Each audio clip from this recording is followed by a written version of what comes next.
A primeira é esse site, simvida.trt8.jus.br, que é o site onde ficam registrados no mapa todos os locais onde ocorreram registros sobre acidentes de trabalho ou outras atividades que também são utilizadas. As pessoas acabam se apropriando da plataforma para as suas necessidades.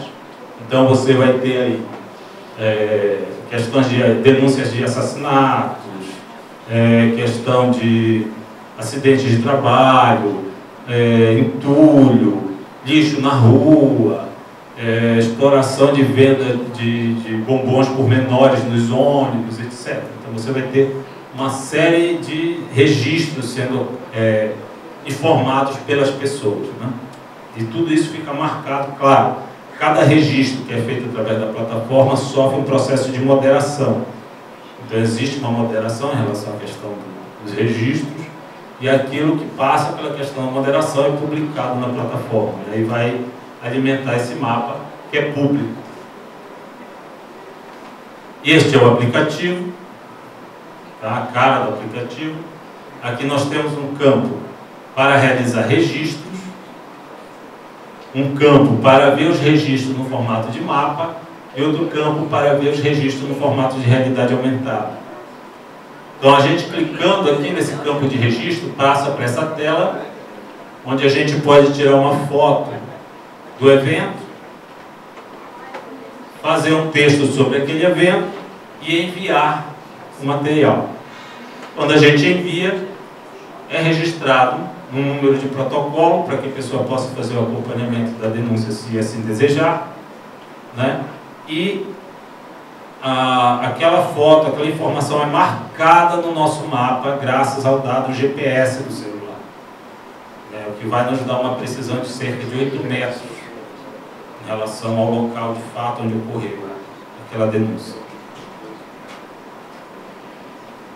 Esse aqui, quando a gente clica em ver o mapa, esse mapa que a gente vê, quando a gente clica em cima do botão, aparece o número do registro. Quando a gente clica ali em cima, aparece o registro com as informações que foram colocadas no sistema. E aqui é a camada de realidade aumentada.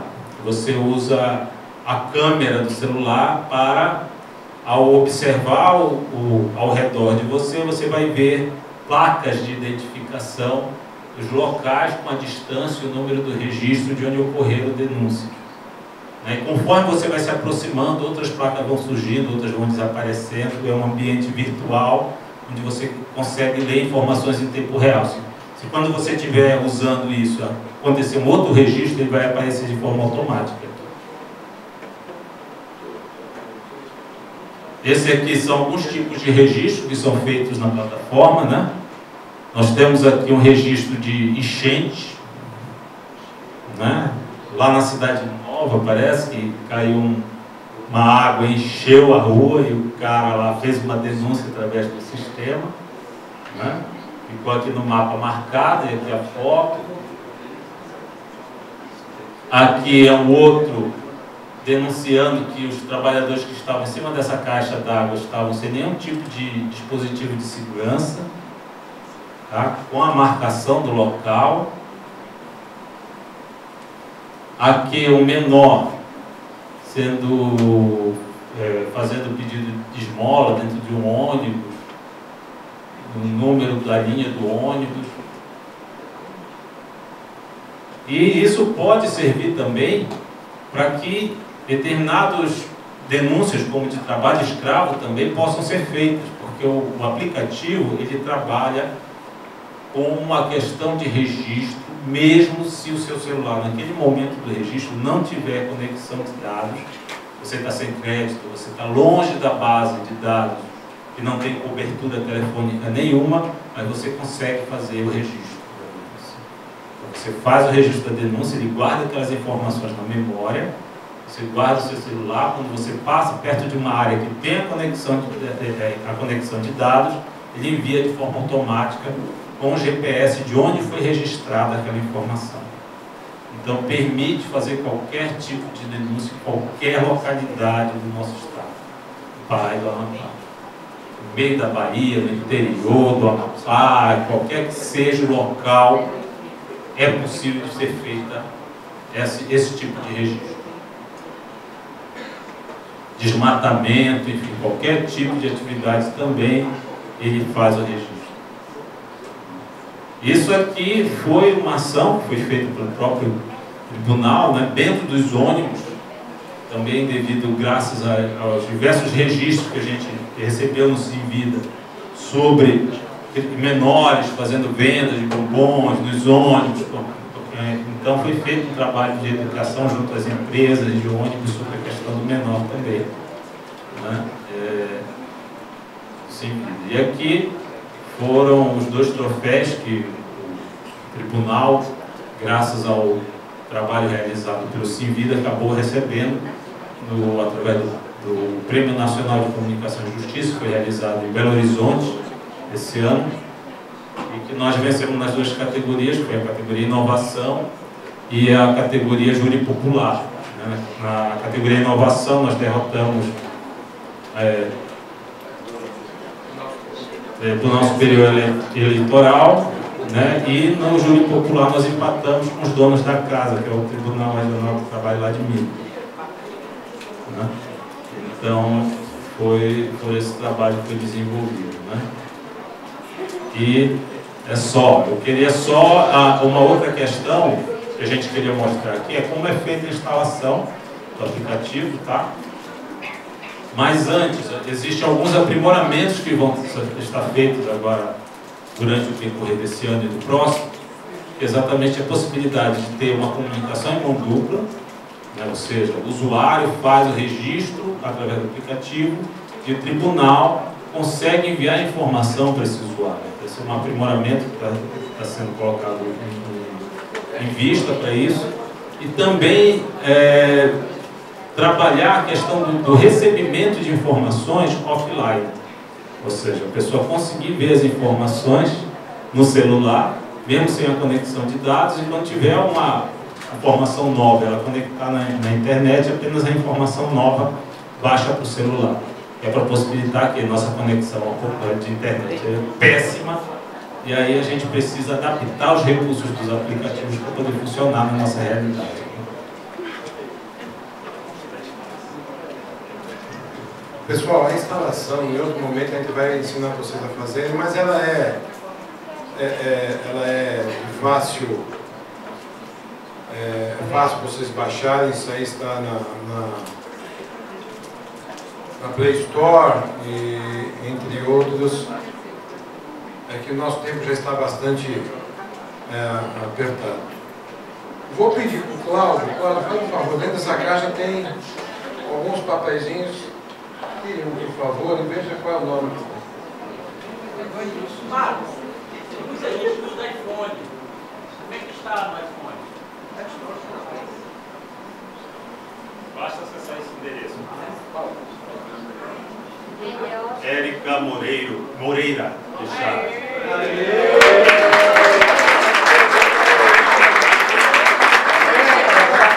Quem quiser instalar no seu iPad, no seu iPhone, basta acessar esse endereço aqui, ó, e deixa eu dar um zoom.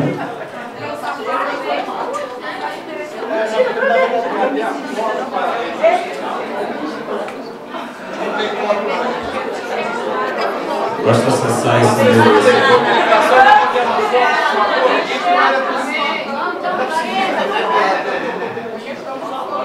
Não, mas a foto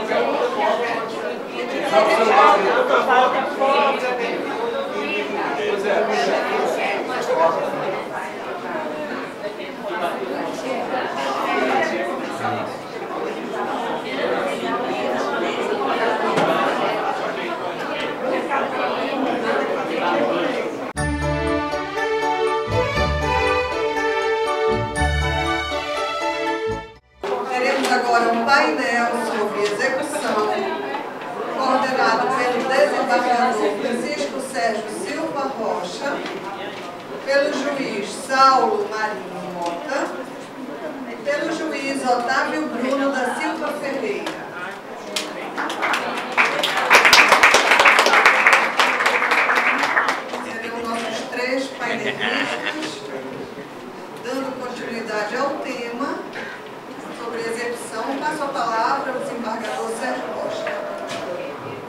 Senhores, o formato do painel é bem semelhante ao formato do painel que foi coordenado pelo desembargador Elisiário. Na verdade, é que nós possamos refletir, à luz da palestra que foi feita pelo colega Marcos Fábio, no que nós podemos atuar para melhorar o nosso procedimento num tema tão sensível quanto a execução trabalhista. Evidentemente que a participação de um desembargador num tema como o projeto de execução fica um pouco prejudicada, porque o desembargador não faz a execução. Tá? No máximo, ele olha de longe enquanto o processo de execução se desenvolve no primeiro grau. Então, eu vou passar a palavra ao doutor Saulo, logo em seguida ao doutor Otávio, para que nós possamos sair por último falo, para que nós possamos conversar um pouco e abrir um pouco para que nós possamos dialogar sobre o que está dando certo, o que está dando errado, como nós podemos fazer para melhor atuar nessa fase sensível do processo.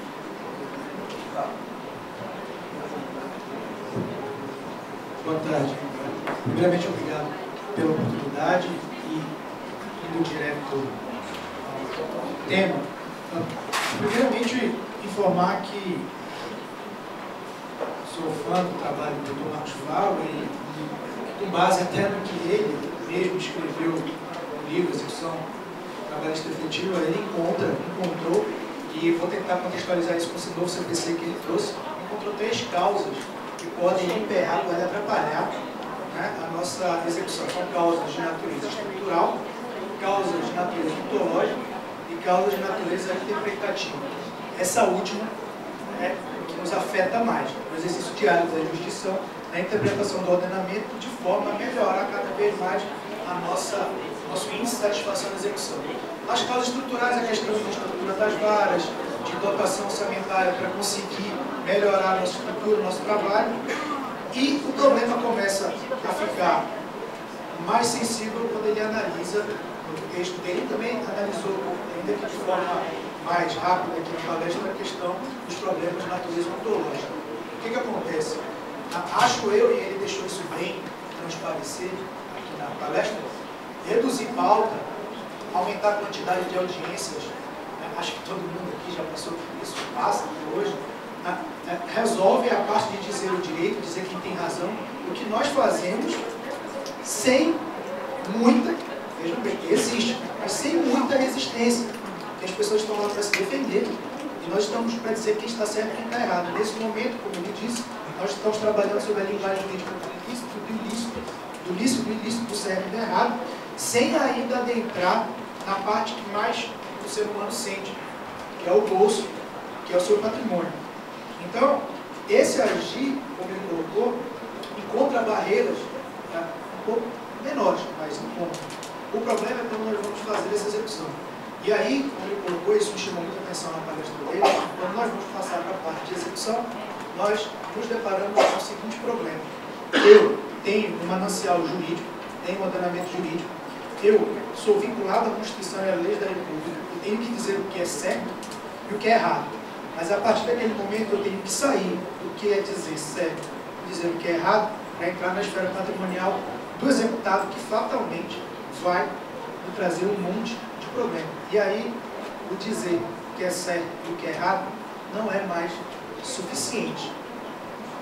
Tem alguns colegas que a gente conversa sobre execução que consideram, e se você for entender como foi dito pelo professor Marcos no início da palestra, que não deveria sequer existir processo de execução, condenado vai e satisfaz, né, voluntariamente, a obrigação de fazer ou não fazer, ou pagar, ou entregar, enfim.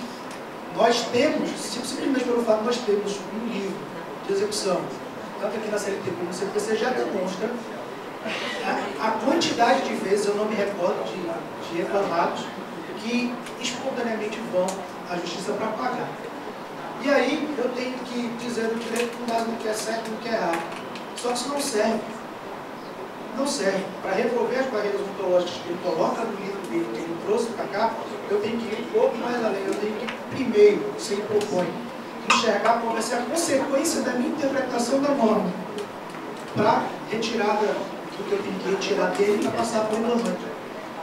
E aí ele começa a caminhar um pouquinho pela análise econômica do direito, para que nós pensemos, quando formos interpretar a norma de trabalhista de execução, pensemos um pouco mais como o reclamado pensa, do que como propriamente o Estado jurídico, que está afastado dos dois lados de maneira equidistante. Então, é praticamente uma atividade de se colocar no lugar do reclamado, se colocar no lugar de uma companhia gigantesca. Por isso que ele fala, não tem como tratar uma companhia gigantesca, uma Vale do Doce, a Petrobras, por exemplo, comparativamente com um pequeno litigante, com uma pequena empresa, para a partir de então, desse momento, começar a interpretar a norma jurídica. E aí é que nós podemos então passar para o próximo estágio, que é a questão das barreiras de natureza interpretativa. Vai ser essas pequenas escolhas que ele colocou, pelo que eu entendi na proposta dele, serão essas pequenas escolhas que ele colocou, que nós poderemos fazer a diferença, até porque, estávamos conversando aqui lateralmente, se formos depender de alteração legislativa, não sei qual seria o resultado nesse momento de qualquer alteração legislativa que nos desse um pouco mais de empoderamento para realizar o que nós temos que realizar. E justamente no momento de superar essa crise por meio de uma reforma do nosso pensamento no que se refere à interpretação, vem o novo CPC. Como foi dito aqui, nós estávamos ainda discutindo 475J, se cabe ou não cabe, no processo de trabalho, uma série de outras argumentações, e agora vem o CPC novo.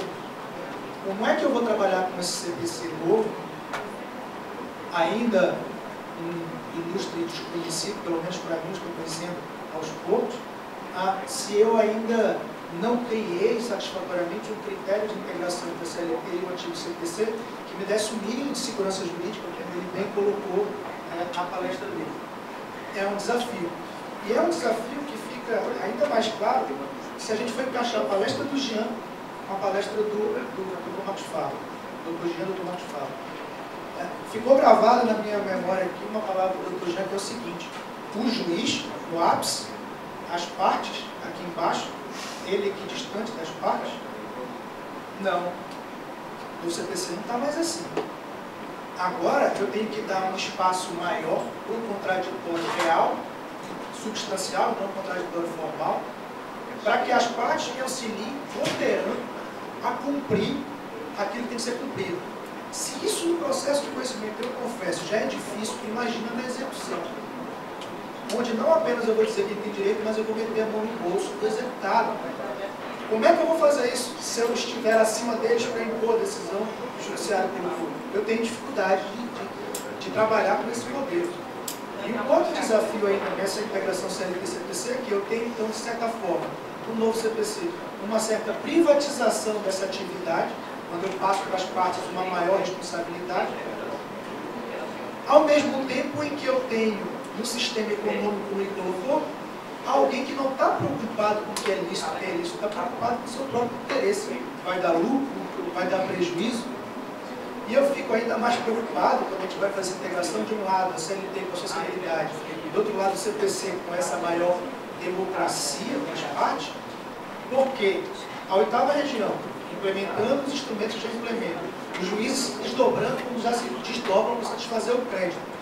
Nós alcançamos índices melhores a cada dia, porém, isso chega num momento de esgotamento, chega a um ponto de saturação. E ao invés, no meu entendimento, no processo de execução, eu ter algo que venha me turbinar para poder avançar ainda mais, eu tenho algo que vai flexibilizar aquilo que eu já utilizava no passado. Então, eu tenho um pouco de dificuldade de enxergar essa maior democratização do exercício da jurisdição na fase de execução. E me preocupa também se eu tenho que ser criativo na execução, como é que eu vou manejar isso em relação aos precedentes, que foi também colocado pelo professor Jean, foi também colocado pelo professor Marcos, na medida em que, se o que eu quero com a teoria dos precedentes é dar um pouquinho mais de segurança jurídica e previsibilidade, o que eu acho salutar na fase de conhecimento, ao mesmo tempo que eu acho salutar na fase de conhecimento, a previsibilidade e extrema segurança jurídica na fase de execução faz com que o jogador do outro lado, que é o executado, possa antever os meus passos, até porque ali já não estou mais no joguinho do lícito e do ilícito, mas sim na efetivação. Então eu acho um pouco complicado, por isso que eu fiz aquela pergunta para ele, e ele deu o exemplo seguinte, a súmula do PST 417, que ele deu o exemplo, o terceiro dela, sobre a execução provisória, porém, dizendo da seguinte forma, olha, a questão da execução ela fica num campo onde o TST não atua de maneira mais forte, pelo menos para um juiz a gente pode atuar. Então, esse desafio de trabalhar a nossa missão de celeridade, como essa flexibilização do nosso agir estatal dentro da jurisdição, é uma coisa que me traz um pouquinho de receio.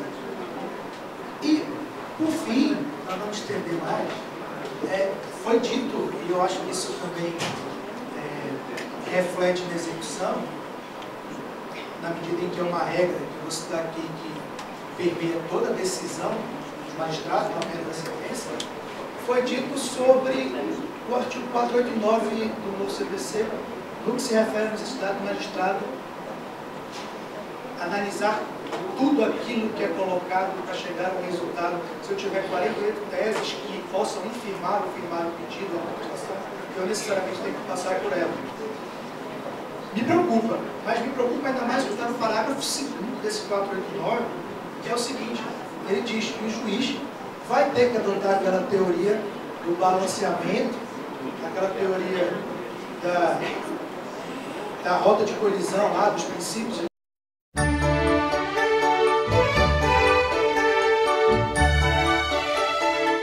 que a gente tem que fazer? Usar a funcionalidade, marcando lá, né, a decisão penhora online, porque possivelmente isso vai ser desenvolvido e vai ser um dos índices do relatório. Mas por enquanto ainda não aparece. Tanto que se você tirar o relatório espelho, não aparece nenhum campo para penhora online. Pois é, mas aí não vão entender aqui na corregedoria que a gente não está usando a funcionalidade. Não. Esse é o meu problema, entendeu? Na hora da correção. Mas eles abrem os processos e deixam aí. Porque você, no seu processo, você gerou o movimento. Naquela aba, você gera, na aba movimentações aparece o movimento. O que não está acontecendo é a contagem pela e-gestão. Tá? Mesma coisa do BNDT, você inclui a parte do BNDT, aparece nas movimentações, só que o e-gestão não está fazendo a contagem justamente desse campo. Pode ser que no próximo mês já comece a fazer a contagem.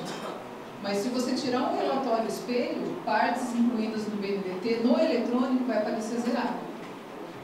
Então, assim, aí o meu juiz me deu certo, tem que fazer 2 decisões para o BNDT ou não, e nos foi orientado pela corregedoria, pelo assistente da corregedoria, que a gente poderia fazer na decisão só, tanto para incluir no BNDT como na mesma decisão. 2 movimentos. Isso é possível e né, porque para a Giane foi diferente que ele orientou, não foi para ti, não? Não. Faz nas 2, né? Então, é possível fazer na mesma decisão gerando 2 movimentos, tá? Isso, daí sempre a prova dos 9 é ir na abinha movimentações e conferir, vai ter que estar lá, né? Determinada penhora online e incluída a parte fulano de tal no BNDT, determinada a inclusão no BNDT, mas dá para fazer, tá? Então, são alguns acertos que ainda faltam no e-gestão. Então, essa contagem do BNDT ainda não está sendo feita, tá? Mas, no relatório, se a gente entrar no manual do e-gestão, tem lá partes incluídas no BNDT e partes excluídas do BNDT. Hoje, o e-gestão ainda é mensal, né? Então, ele ainda é mensal. O extrator passa 16 e 17. Né? Entre o dia... Às vezes passa antes, hein? Tem alguns meses que ele já passou antes. Mas é melhor dia 16 ou 17? Mas assim, para a gente gerenciar, para tirar os relatórios, é no começo do mês. Por quê? Porque ele está mais próximo da realidade. Então, se o extrator passou no dia 16 de agosto...